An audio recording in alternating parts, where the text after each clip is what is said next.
বিষয়টা, ম্যাডাম খুবই অসুস্থ ছিলেন 5 তারিখের পরে। যখন আমি ওনাকে হাসপাতালে দেখতে গিয়েছিলাম, খুব একটা কথা বলছিলেন না, কিন্তু আমাকে দেখে এই কথাটা ম্যাডাম জিজ্ঞাসা করেছিলেন যে ইলিয়াসের কোনো খবর পেলা কিনা। মানে আন্দোলন করছিল, আপনাদের মনে আছে? তার জন্য ইলিয়াস আলীকে আজকে গুম হতে হয়েছে। আমরা সবার কাছে জানতে চাই ইলিয়াস আলী কোথায়। আমরা বারবার বলেছি ইলিয়াস আলীকে ফিরিয়ে দেন আমাদের কাছে। ইলিয়াস আলী বারবারের একটি আপনারা নির্বাচিত করেছেন।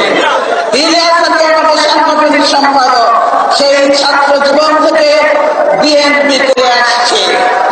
এই ইলিয়াস আলীকে জানিয়েছেন সাহসী নেতা। ইলিয়াস আলী একজন দলের ভালো নেতা, ভালো সংগঠক। সেজন্য অন্যায়ের বিরুদ্ধে প্রতিবাদ করতে জানে, নিজের দেশকে ভালোবাসে, নিজের জেলাকে ভালোবাসে। নিজের জেলার ক্ষতি হবে এর উপায় উদ্ধার করলে এখানে পরিবেশ বিপর্যয় হবে।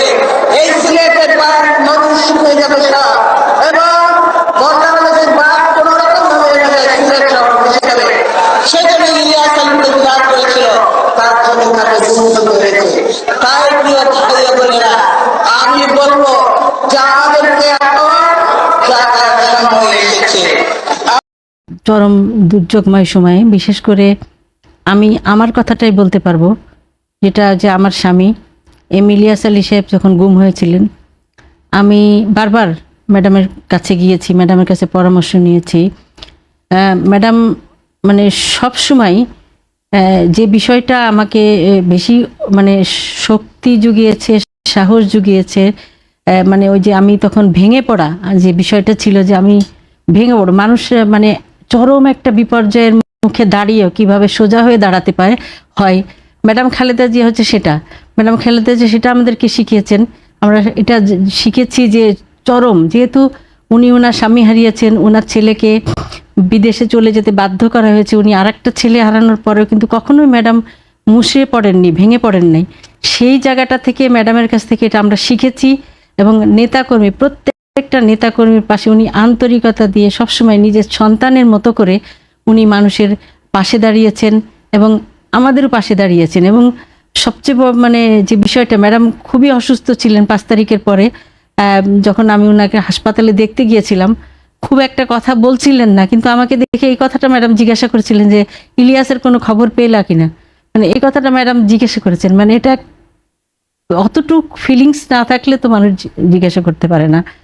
আসলে ম্যাডামের মৃত্যুটা আসলে যদিও আল্লাহর ইচ্ছা, সেটা মানুষ মারা যাবে, কিন্তু আমরা আমাদের মনে এবং আমাদের সবার কাছে ম্যাডাম থাকবে, ছিলেন, আছেন এবং থাকবেন।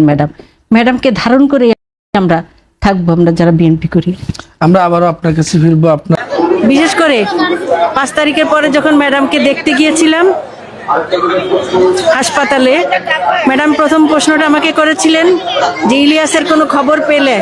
ম্যাডাম সেই অবস্থাও চিন্তা করেছিলেন এবং ইলিয়াসকে অত্যন্ত পছন্দ করতেন। এবং ইলিয়াস গুম হওয়ার পরে সবসময় প্রত্যেকটা দুর্যোগ মুহূর্তে, প্রত্যেকটা বিপর্যয় অবস্থা উনি আমাদের পাশে দাঁড়িয়েছিলেন, সাহস জুগিয়েছেন, শক্তি জুগিয়েছেন এবং অনুপ্রেরণা আমাদের মননে, চিন্তায় সর্বত্রই বেগম খালেদা জিয়া, ম্যাডাম খালেদা জিয়া আমাদের মাঝে থাকবেন, আছেন এবং ভবিষ্যতেও থাকবেন, সেটা আমরা মনে করি। ধন্যবাদ।